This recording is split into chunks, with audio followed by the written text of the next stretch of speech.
les Américains, avec la compagnie des 350 Monuments Men, le film de George Clooney, je vous conseille de voir celui-là plutôt d'aller voir celui de Clooney, mais les Monuments Men récupèrent ces œuvres, je schématise, les ramènent en France pour la plupart.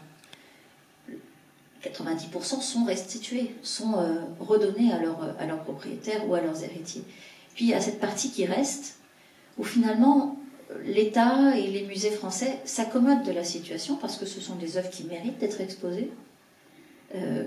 On n'a pas retrouvé les propriétaires, ou on n'a pas vraiment cherché, et puis finalement ces tableaux intègrent les collections des musées nationaux avec ce statut particulier des MNR, mais voilà, elles sont là, elles sont vues par tous les visiteurs des musées.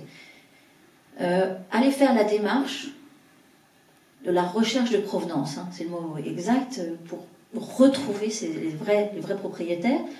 En fait, ça demande du temps, un peu d'argent aussi, beaucoup de volonté.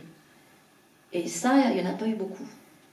Parce qu'il y avait toujours plus urgent, il y avait toujours plus important à faire. Et puis il y a eu un moment où, c'est vrai, il y a eu le président Jacques Chirac qui a impulsé, qui a remis au goût du jour, en 97, 98, il y a eu le rapport Matteoli, le rapport parlementaire, il y a eu une exposition avec tous les MNR en France.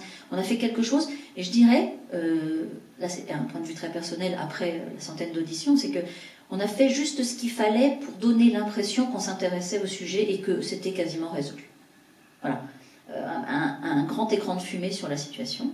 Et puis on a laissé le sujet, pouf, pouf, pouf, s'endormir tout doucement, retourner aux oubliettes, comme ça arrangeait bien tout le monde. Et puis, il y a eu une sénatrice, Corinne Bouchoux, qui a fait sa thèse sur Rose Valland, qui a remis le sujet, et puis qui m'a transmis le flambeau, parce que, comme Rose Valland, je suis attachée de conservation du patrimoine avant d'être députée, que j'étais directrice de musée, sauf que j'estime que mon rôle n'est pas juste de conserver, il est de rendre justice. Et ce film parle de réparation. On répare un double vol. Voilà. Et en tant que députée aujourd'hui, un de mes rôles est de contrôler l'action du gouvernement et de voter des lois. 2 missions. Tout le reste ne fait pas partie de la fiche de poste. J'estime qu'en faisant ce rapport parlementaire, de contrôler l'action du gouvernement, c'est-à-dire de contrôler les musées nationaux et les musées labellisés Musée de France, je fais mon travail de parlementaire en essayant de réparer quelque chose qui traîne depuis plus de 70 ans, malheureusement. Il y a eu quelques livres, il y a eu le livre d'Hector Feliciano, Ordiano dans le Hurtado, j'ai du mal avec les pseudos, moi. Hurtado dans le film, il y a eu les carnets de Rose Valland qui ont été réédités, donc si ça vous intéresse, vous pouvez aussi les lire, c'est absolument fascinant à lire. Donc voilà, il y a quelques ouvrages comme ça.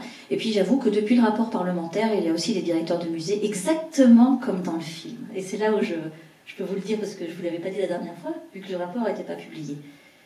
De la même façon que vous, après l'enquête d'Esther, un directeur de musée lui dit « Je vais vous rendre 3 toiles, je vais vous rendre à vous, votre famille, 3 toiles », j'avoue que depuis la sortie du rapport parlementaire, certains conservateurs de musées me disent, mais ça c'est en off malheureusement, mais c'est déjà un début, oui, c'est bien ce que vous avez fait, on va pouvoir s'atteler à la tâche, etc.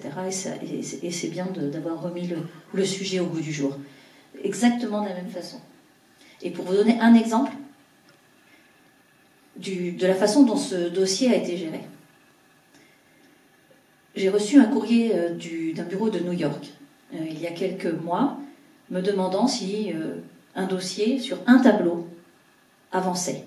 C'était une jeune femme à l'époque, aujourd'hui elle a 84 ans, Angelica Mayer, qui savait qu'un tableau appartenant à son père était dans un musée français. Elle en avait fait la demande en 1949. Sa première demande, son premier courrier, date de 1949, pour qu'on lui restitue un tableau. Il lui a été restitué le mois dernier. Le nom de son père, l'adresse de son père à Paris pendant la guerre était écrit derrière le tableau. C'est-à-dire que voilà, depuis 1949, on aurait pu lui rendre. Pour vous donner, c'est un cas parmi beaucoup d'autres. Beaucoup d'autres.